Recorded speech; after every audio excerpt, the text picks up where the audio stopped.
All right, well, welcome everybody. I'm Megan Munsie from the Australian Stem Cell Centre, and it's a great honour to be moderating today's session. One of the great challenges for the stem cell sector is the growing number of clinics that are operating around the world offering unproven stem cell treatments for a myriad of conditions. How do we advise patients and their loved ones who are desperate for treatments to cure their disease? How do we advise them on whether it's worth the risk to try experimental treatments or whether they're simply at risk of being ripped off? Are these clinics simply selling hope, or are they the only hope that patients have? Where do we draw the line? We're going to hear some really interesting insights this morning from our three panellists, and we're also going to allow a lot of question time for you. We want to hear your opinion, we want to hear a discussion from you. But to get things started, we're going to watch an extract from a 60 Minutes program that went to air in April of this year. The program was entitled 21st Century Snake Oil.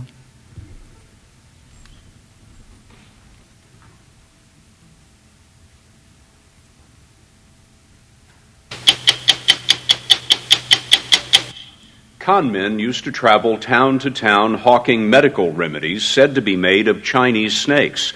Snake oil was useless and dangerous, so the FDA was created to put a stop to it and other food and drug scams. But today, Quack Medicine has never been bigger. In the 21st century, snake oil has been replaced by bogus therapies using stem cells. Stem cells may offer cures one day, but medical charlatans on the internet are making outrageous claims that they can reverse the incurable, from autism to multiple sclerosis to every kind of cancer. Desperate people are being bilked out of their life savings. We've been looking into this surging crime, and we found there is no better window on how it works than the practice of a man who calls himself doctor, a man named Lawrence Stowe. Stowe has been unaware that lately some of his patients have been working with 60 Minutes. One of those patients is Stephen Waters, a college administrator in Lufkin, Texas, who 6 months ago received maybe the worst diagnosis imaginable. He has ALS, amyotrophic lateral sclerosis, also known as Lou Gehrig's disease. About 30,000 Americans have ALS at any given time, and like Waters, they all will die, most within 5 years, as their nervous system gradually disconnects from their muscles. Everything just takes a little longer. I just set things up to where it requires minimal manual effort. Just handling personal hygiene is difficult. Teeth brushing, flossing, very difficult, time-consuming. So you just make the adaptations that you can and go on. Eventually, Waters will be able to move nothing but his eyes.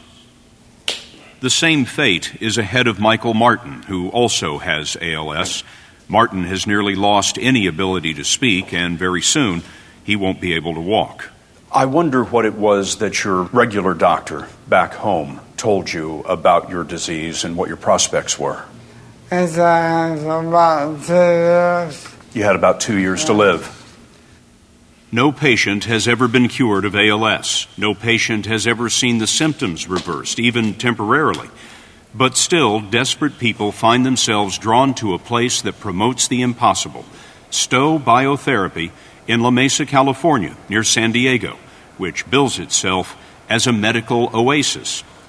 We asked a multiple sclerosis patient to go in with a hidden camera to hear Larry Stowe's pitch for his miracle treatment.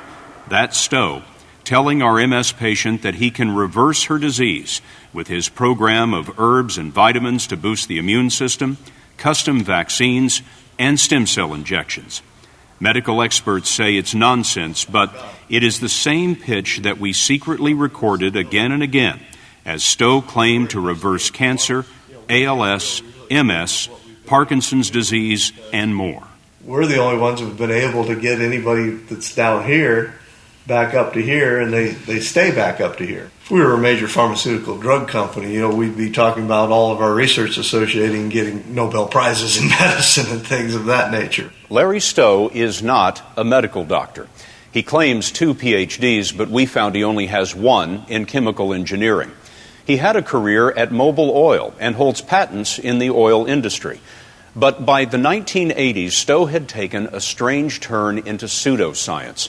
For a time, he promoted something called Eon water, which he said slowed the aging process. And by 2003, he had created the Stowe Foundation to advocate unproven stem cell therapies. Michael Martin, one of the ALS patients helping with our story, had heard about Stowe from a friend.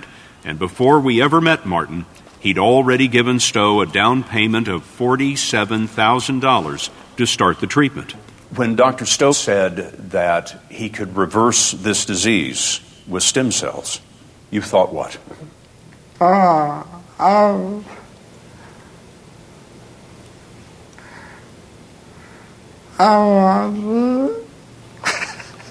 You wanted to believe. How does Larry Stowe make believers of the desperate? We wanted to see. Steve Waters, glad to meet you. Larry Stowe. So nice to meet you. So we set up hidden cameras in Michael Martin's home in Houston and invited ALS sufferer Stephen Waters to pose as an interested patient. Stowe came in on crutches. He's missing a leg, which he says he lost to cancer. Everyone in the room knew about our hidden cameras except Stowe. Stowe had claimed what he called a permanent fix for ALS, so we gave Waters questions to ask about Stowe's therapy. So is there a permanent fix from the stem cells? Oh, yes. Yeah. You'll be able to Exercise again. Oh, yeah. Well, if I opt for the permanent fix, will I avoid a feeding tube? Will it keep me out of a wheelchair? Yeah, oh, yeah. Absolutely. We've gotten people out of wheelchairs. Am I going to get closer and closer to at some point you can say, okay, you're cured. You're healed from this disease? I believe that is 100% possible. Because we've done it with other conditions. I mean, we've done it with cancer, which is just a different form of tissue destruction. Did your mother have cancer? My mother had pancreatic cancer, and we completely reversed her pancreatic cancer, and she died cancer-free with a healthy pancreas. What will it cost me for the permanent fix? That'll be around $125,000 because it's $50,000 for phase one. The stem cell transplant is going to run you around $25,000, and then we do follow-up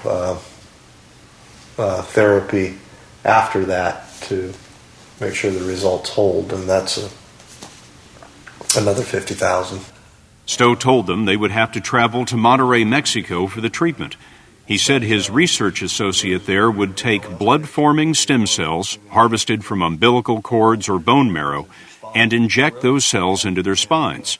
Those blood cells, he said, would transform into nerve or neural tissue that would reconnect with their muscles. Is there a stem cell fix for ALS? No. Professor Sean Morrison is director of the University of Michigan Center for Stem Cell Biology. His lab is one of the world's leading stem cell research centers. So when Stowe says he's going to take blood-forming stem cells and put them in the spinal cord to create neural cells, what do you make of that? We study blood-forming stem cells every day in this lab, including umbilical cord blood cells.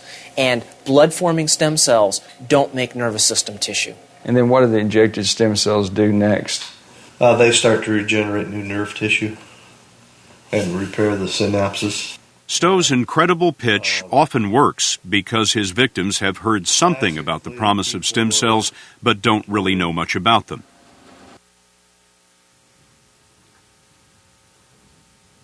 See more of that program, and I strongly encourage you to. You can visit the 60 Minutes website, and it's easy to access and a fascinating program. It's my great pleasure now to introduce the award-winning producer of this program, David Gelber, to give you an insight into making of that very interesting show.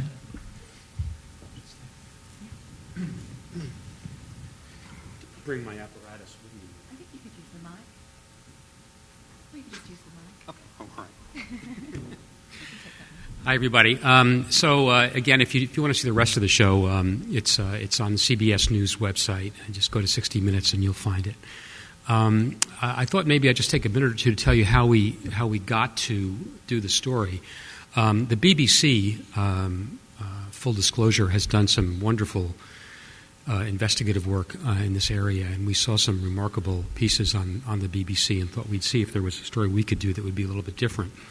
And we called a number of advocacy organizations to see if they knew of anyone who was interested in this offshore stem cell therapy.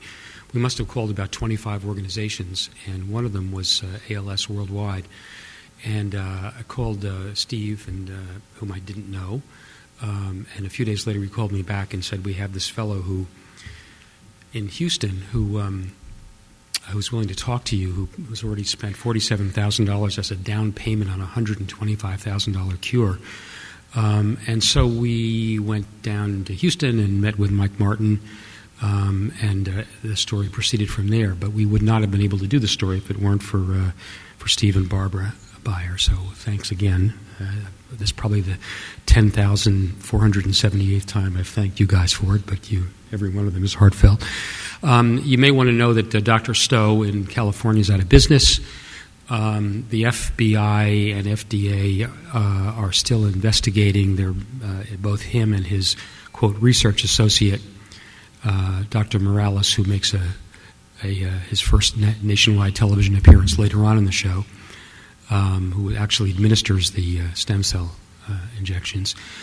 He also seems to be out of business. I'm told by Dr. Hernandez from Monterey that he's disappeared from the scene in Monterey. And so, one of the questions that I've been asked is there's always something that you wish you could have done. The story runs 22 minutes, and there are a few things I wish we had been able to do that we didn't do, I think, in this piece, although I am immensely proud of what we did accomplish. One of them is that I think we could have done a somewhat better job of conveying the hope that there is in stem cell research. And the second thing is I think we could have, we really picked two rogue operators who play well on television. I think there are some more respectable purveyors of unproven stem cell therapy who I wish we could have identified more aggressively in the piece than we did. So let me leave it there and turn it over to Steve, I guess, or back to Megan.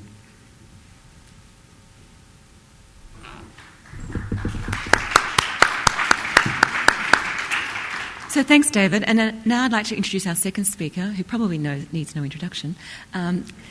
Last night, GPI awarded Steve and Barbara the Grassroots Advocacy Award. And I think well-deserved. And I think Steve will now share some very interesting insights from a patient perspective, from the advocacy group perspective, which I think is the most important voice of all in this issue. Thank you. Good morning.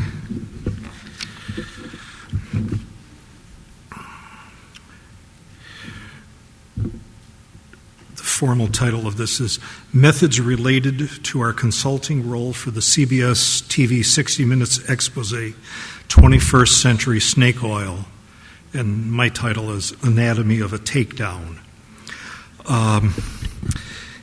And I'm starting with the specific of this circumstance, first of all, because you've just seen a section from a wonderful documentary produced by our very dear friend and former basketball player par excellence, David Gelber. And he was almost a pro basketball player and producer at 60 Minutes. And this all began when one day I got a phone call from David Gelber, and he said, gee, Bernie Siegel said I should call you. And I said, okay, and we started talking, and he said that CBS was very interested in doing a story on fraudulent stem cell clinics. And I listened, and we talked, and we had a very nice conversation. We had never met. And after we got off the phone, I thought, well, I'll think about that in the next week or so. And in a serendipitous moment, About an hour later, I got a call from a lady named Katie Martin, and she's the sister of Mike Martin, who you saw, and on the documentary. And she said, Mr. Byer, I'm calling you because of a suggestion from another ALS patient. And she said, I'm really worried. My brother is about to have some stem cell therapy, and I just have a funny feeling that he's in the hands of a bad guy. And I said, well, what causes you to think that? And she said, well, I can't quite put my finger on it, but there's something wrong. So I said, well, tell me who your brother is and who this man is, and let me check it out. Well, I then did what we talk about in this literature that we created recently and that has been in your attendee bags. It's called A Patient's Path Through the Maze of Stem Cell Transplantation. And how do we do this? Just ask the next slide. Where do I think. Oh, okay. And that was part of the cover. That's okay. You can see our son. Whatever. And so I took down the information from Katie and started thinking about it, and I did what I recommend that everyone do. Use your instinct first. And there's a book called Blink by Malcolm Gladwell, and he explains how the human subconscious interprets events or cues and how past experiences allow people to make informed decisions very rapidly. And that's at the heart of how individual patient families can really find out what to do and how to do it and where they might be going wrong. So I tried to practice that. The first thing I did was I looked up the Stowe Foundation website, and I was really kind of amazed because on it he talked about miracle water and that they had found a cure for ALS, MS, cancer, and retinal disease, among other things. And there was a link to a $10 million investment opportunity in the Stowe Foundation. And there was also there was a great emphasis on the purchase of nutraceuticals or vitamins and supplements and such. And I thought, well, that doesn't feel right when looking at stem cell therapy. So the next thing I did was, seeing on his CV that he was a supposed double PhD at the University of Illinois, I called the University of Illinois. And their first response was, I'm sorry, we don't give out that kind of information on a former student. And so I did what I think everyone would do, and that is I just laid it on the line, and I said, look, our son died of ALS, and we spend most of our time trying to help others with ALS. And this is a bad guy, I think, and I really need to know whether or not he has a double PhD from Illinois, and so on. And she listened, and she said, hold on a minute. And she came back, amazingly enough, in less than 2 minutes, and she said, well, first of all, he has one PhD, not two. There's nothing about molecular studies, but he was a chemical engineer. And secondly, his tuition bill is still unpaid. And I said, when did he graduate? 1974. So I was kind of impressed by their record keeping, and that gave me another clue. And then I did something that absolutely everyone should do. I looked up the address of his two installations. One was his laboratory, and the other was the Stowe Foundation itself, and their corporate office. And for the laboratory, I found this a Google Street View of that little storefront that you saw in Costa Mesa, California, and I looked at the street view down the block, and there was an art gallery. And so, having once been an art dealer, I called them up, and again, I just did the truthful thing. I said, hey, My name's Steve Byer, and I'm calling you from Madison, Wisconsin. She says, oh, you want to buy a painting? And I said, no. I said, I had a son who died of ALS, and I work with that community, and there's a guy down the street from you, and I'd like you to tell me about him. She said, oh, who's that? I said, well, it's called Stowe Biotherapy. And there was this silence, very pregnant silence. And she said, well, and after a little chat, I found out it was basically a massage parlor. Now, not the really licentious kind of massage parlor, but they gave massages and they did some chiropractic. And I thought that just doesn't feel right for stem cell therapy. And so then I went to Google Street View for the Stowe Foundation at the address it gave me in Fort Worth, Texas. And I thought this must be a mistake because it was a strip mall. And I looked at the Street View really carefully, and I closed in on it, and I thought, well, it can't be the Taco Bell. And then I thought, well, it can't be that hardware store. And I kept looking, and suddenly I knew where the Stowe Foundation corporate office was.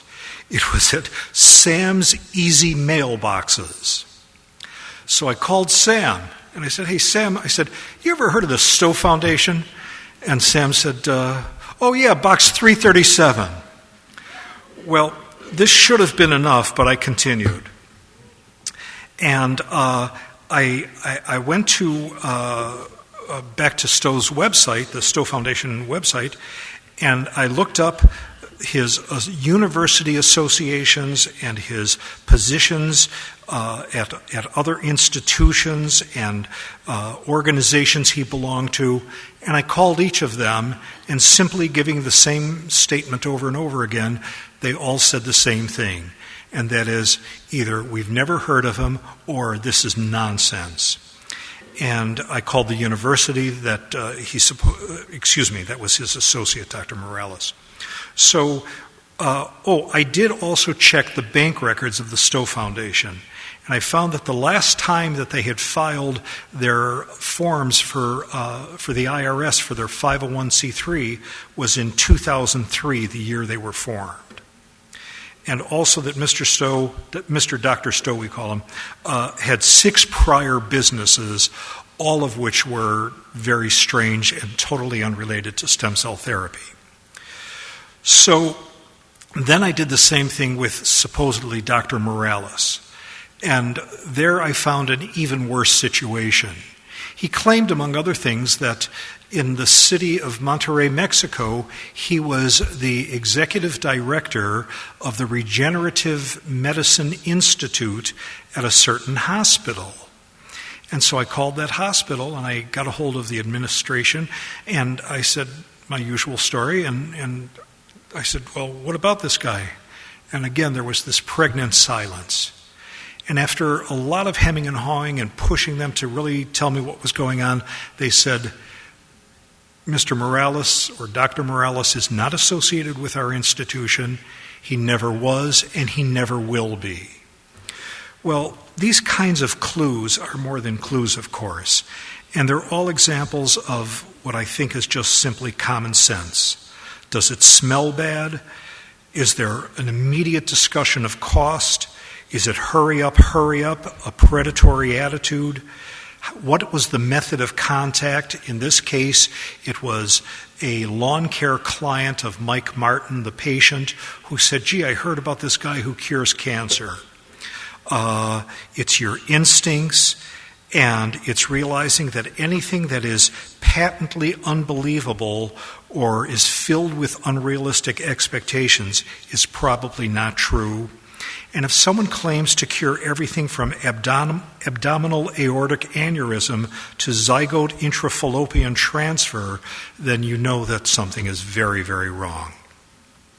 So we try and suggest, that button. Sooner or later I'll learn this kind of thing. We try and suggest in our literature, and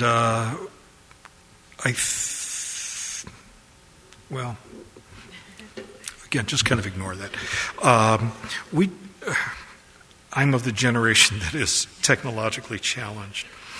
So we try and recommend that people always ask themselves the key questions about any stem cell therapy that is being offered. And that is, did the physician and scientist receive training from a reputable institution? And is the physician, scientist, and researcher affiliated with a reputable institution? And are there proper internal and external oversights for the procedure being offered? Are the claims reasonable and believable and supported by objective data? Does the facility openly explain risks? Are they candid about reasonable expectations? And do they treat a single or limited disease? Does the facility provide detailed information about its process and procedures? And do the clinical trials collect data and provide careful examinations before and after treatment? Now, by coincidence, the page that I actually did turn to inadvertently is the start of the section in our literature that we call, just between ourselves, the good, the bad, and the ugly. There are very few in the good category. We work very closely with an organization called Tecnológico de Monterrey in Monterrey, Mexico, who is presenting later today. We find them to be very reputable, very effort-ridden in their desire to complete their research on this area. We also work closely with, but are not as closely associated with, NeuralStem, whose presentation you heard yesterday, and we feel that they are one of the great promising lights for the future. We are aware of and have interviewed 2 organizations in Israel that we feel have the right facilities and scope and consideration for stem cell therapy as it should be practiced. And there are others, of course, very few others, that we feel presently are worth looking at. And I would rather not even focus on them, but instead just tell you that there are so many, unfortunately, that are in the bad or the ugly categories. And we urge you to do your own research. Our views are not sacrosanct, and we may have treaded on the toes of an organization that you feel is appropriate. But whether it's our view or that of the Australian Stem Cell Center or that of ISSCR or any of the other responsible organizations that try and monitor these things, we really urge you to do your research, use your judgment, and again, in the words of Malcolm Gladwell, blink. Just look at it and say to yourself, how does it feel? Thank you.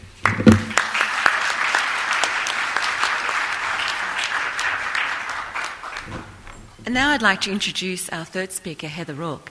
Heather's the Scientific Director of the ISSCR. And as Steve mentioned, the ISSCR has shown enormous leadership in tackling this issue, representing the scientific and the medical community and representing our concerns. Thank you, Heather. Can you just quickly show me how I'm meant to Green button. So they'll start automatically and then just flip the green button.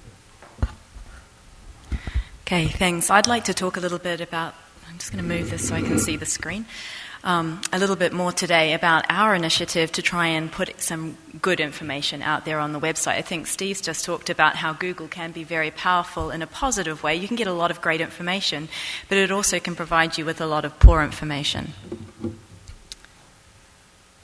So a little bit about the ISSCR and its interest in this. We're a non-profit international membership organisation. We now have just over 3,600 members from 56 different countries.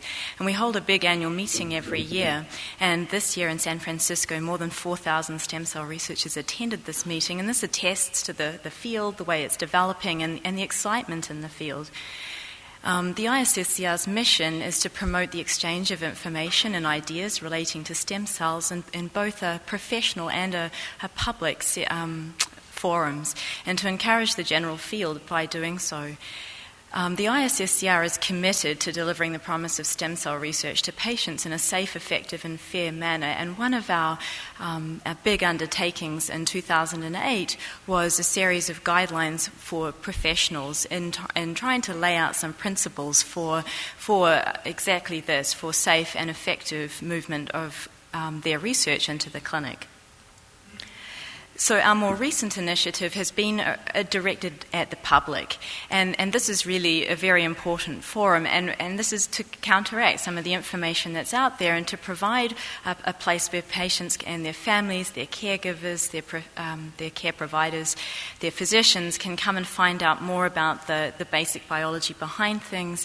And so I'd just like to run you through this site a little bit. It launched in June, and we've had a lot of visitors since then, and we hope that we're doing a great job here.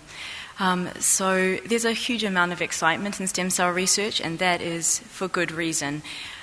But we're not quite there yet in terms of getting it to the clinic for many diseases beyond blood-based disorders and disorders of the skin. And very recently there was a report for corneal stem cell transplants. Everything else is still in trials or is experimental, and that needs to be remembered.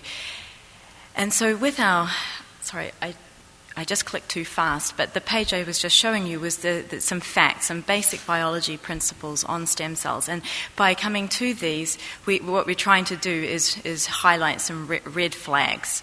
And so some of the things we point out include that the single cell type there are different types of cells, different types of stem cells. They're not a single entity, and that they all have their own function, and that treatments with stem cells that originate from one part of the body that is different to the part of the body or organ that's being treated can be a red flag.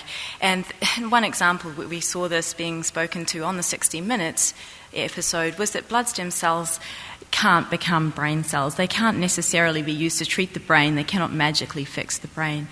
Treatments offered for a wide variety of unrelated conditions for the same reason is another red flag. Different diseases have a different underlying concern, and they have a different pathology, and they can't be treated with a single drug. They can't be treated with a single cell type.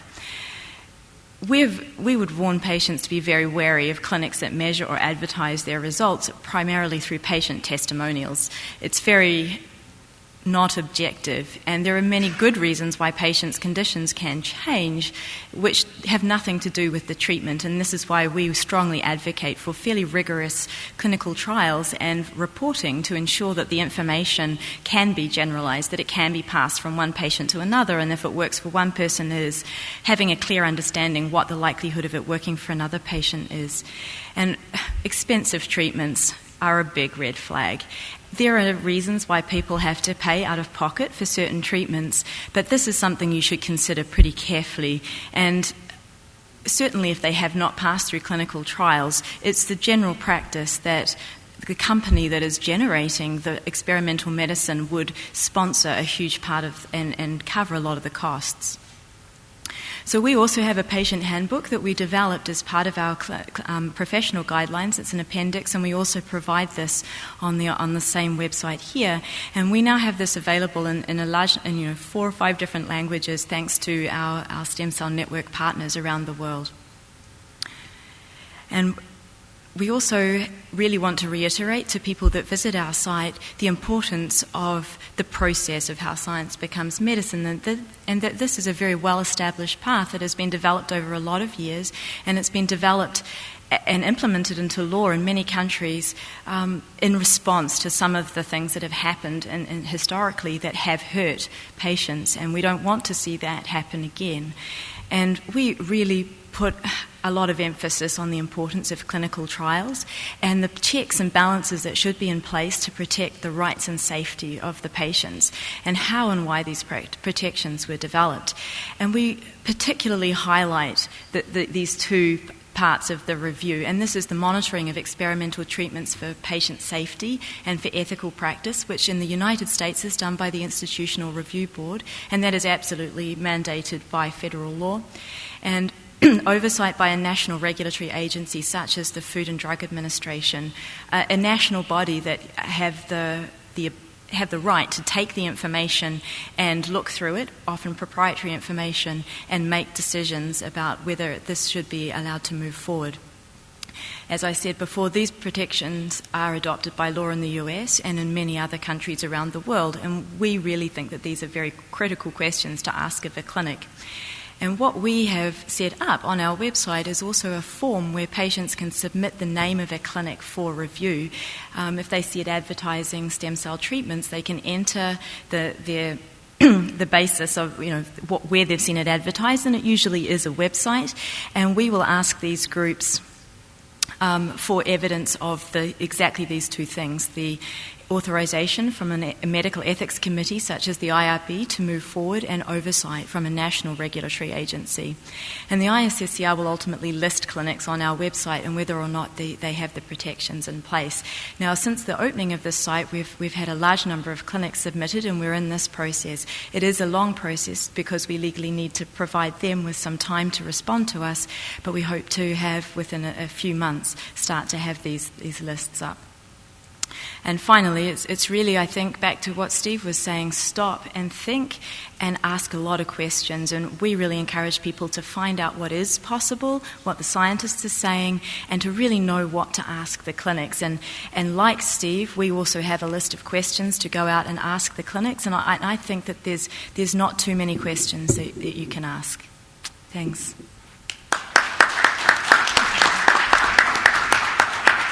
All right, so I'd like to welcome you to ask some questions or to perhaps make some comment from the audience about this issue.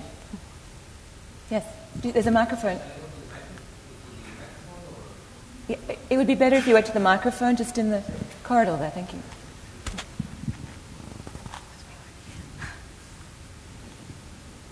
Good morning. My name is Jorge Moreno. I work for Monterey Tech, and that's one of the universities that Steve was talking about. And there's some sort of, not even concern, but just kind of surprising conceptual images that the group has about the reiteration of the statement that cells derived from circulation or from blood do not have the capability of converting into other cell type lineages, even having the capacity of repair and restoration of damaged tissue. So, it's like, for instance, in our presentation that we want to be given at 1 o'clock, just doing a quick search, we found 27 references showing engraftment of those cells, showing that by means of leukapheresis from peripheral blood, the selection of that tiny 0.00001% of mesenchymal stem cell derived from blood, you're capable by different methods of enriching or making the enrichment process and gathering a sufficient number to restore or establish a lost function. So it's not disturbing. I'm saying this in a very kind way, in a very scientific, open forum, that we have some evidence that is not disturbing but troublesome for us. To see maybe we're reading something that is not properly right, or maybe the members are asking. Thank you for the comment. Heather, would you like to make a comment on that? Or maybe you're asking one person, but scientific community have. Well, if we could just allow Heather to respond. Thank you. So we'll look forward to hearing your presentation at 1 o'clock, which I gather is when you're making that presentation. The overwhelming evidence that I have seen in the literature would not suggest that a blood stem cell can become a neural stem cell. The blood is a heterogeneous population of cells. It does contain different cells, and the potential of each of the different cells may be different. I would say that it has been unproven to date, and it may be in clinical trials, and that's an important part, and that's what we want to emphasize, that it is really important when you haven't seen how these cells will work, to put it through phased clinical trials. We start off with a very small number of people, having shown a lot of animal studies that will suggest this is likely to work, and that and that it's not likely to hurt the person, and move up with an increasing number of patients to prove that it is effective. And when we see that, that's great. If that's how it works, we're really excited about the potential of all sorts of different stem cells to treat diseases. We just really would like to emphasize that it should go through these very stringent and regulated clinical trials, and that it should be done with a lot of oversight, independent oversight from medical ethics committees and from a regulatory agency who have the power to look at all of that information. Okay. Thank you, Heather. All right. Thank you. I think there's another question down the back. Michigan School of Public Health. This reminds me so much of what I've heard of direct-to-consumer genetic testing, a lot of which is on the website, so that some companies offer recreational testing to sort of fish and discover any variants you might have that are slightly suspicious. Other companies, I understand, are making inroads with physicians and healthcare systems to find out what their needs are and exchange needs and quality of information.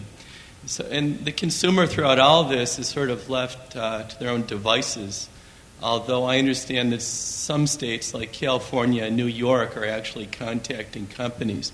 I wonder if you see any similarities with the DTC movement and genetic testing, and whether you feel that the point of protection for the consumer is nonprofit organizations or some other source. So I thank you for the comment, and I certainly agree that there's great parallels between direct marketing of these new stem cell cures and of genetic testing.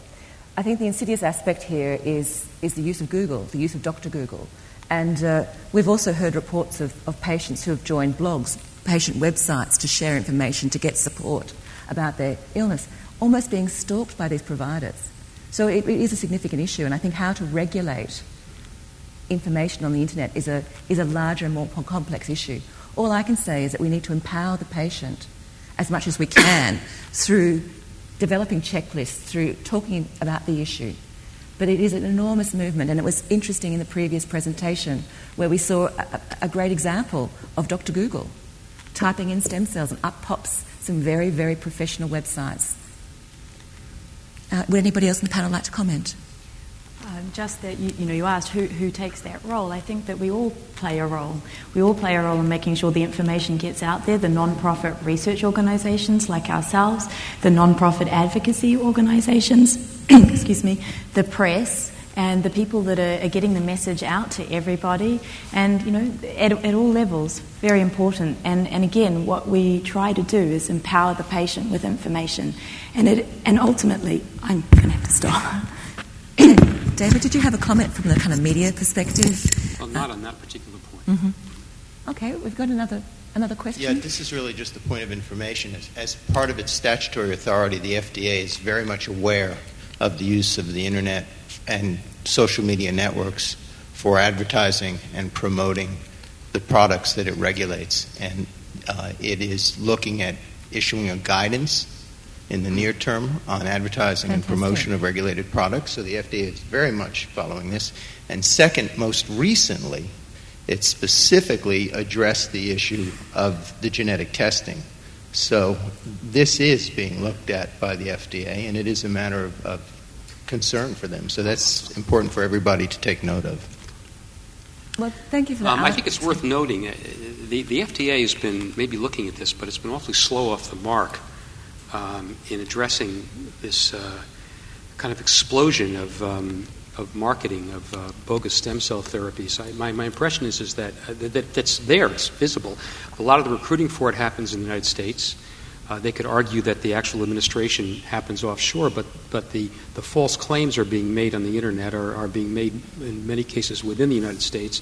It seems to me the FDA is taken a rather passive view toward this. I think that they're probably satisfied, and with reason, that none of this is happening in the United States. And I think perhaps that's the bright line that the FDA has drawn. But yeah. I do think legitimate questions need to be raised about why the FDA hasn't been more energetic. And for that matter, prosecutors. I mean, you don't need that to be the FDA. I mean, the guys that we filmed in our piece were actually committing crimes on television. They didn't need to do additional investigation. I mean, based on what they said on camera, you could make a friend of mine who's an assistant U.S. attorney in New York said, we could have prosecuted that case based on what you showed. I think that and we should take this offline, I would just reply that I think you're being a little bit unfair in saying that the FDA has been slow off the mark. Well, why don't you but we should take that enlighten offline. us and tell us exactly what the FDA has been doing, given the ubiquitous nature of these of this advertising. Sure. So, but I don't know if this is the proper venue to do that. I think maybe it's a great question to have just after the session, but we'll take a question. I agree. So we'll take it offline. Thanks, Alan. We've got a question down the front here. So as per the CNN report, it is estimated that almost 400 Americans are going to the China for the medical tourism in the stem cells. What the ISSCR is looking about it? Are there any laid criteria for the Chinese hospital which you are looking for, or can you just elaborate more on that? Can you repeat the question for me? So you're asking about perhaps some professional guidelines? Pardon, sir? Pardon? Are you asking about professional guidelines at the ISSCR? No. As per the CNN report, news report, it estimates that almost 400 patients from the USA are going to China for medical tourism. How the ISSCR is looking about it? What's your opinion about it? We've taken it from a professional standpoint, providing guidelines for our members and for people, and we're really trying to make sure... No, I'm just asking a general opinion about it. I'm struggling to understand what's my opinion about medical tourism in China. In China, well, I mean, we have an opinion about the entire world that it doesn't matter where it's being marketed. It shouldn't be marketed directly to consumers in a misleading fashion. That the way that medicines are brought to the clinic should be done through clinical trials, and that really how it's when you are offering a treatment to a patient, it should be done in a very moderated way and with very good communication of the risks and of the possible benefits and whereabouts in the stage of research that treatment is, whether it is proven or whether it and gone through a lot of checks or whether it's very early trials looking for just safety. And China has a large population. It's got a lot of these clinics are there, but they are actually all over the world, and regardless of location, it's a big problem. Steve, would you like to make a comment? Yeah, I couldn't agree with Heather more on this. I think it's a terrible mistake to generalize. That's one of the biggest problems with the entire concept of stem cell therapy.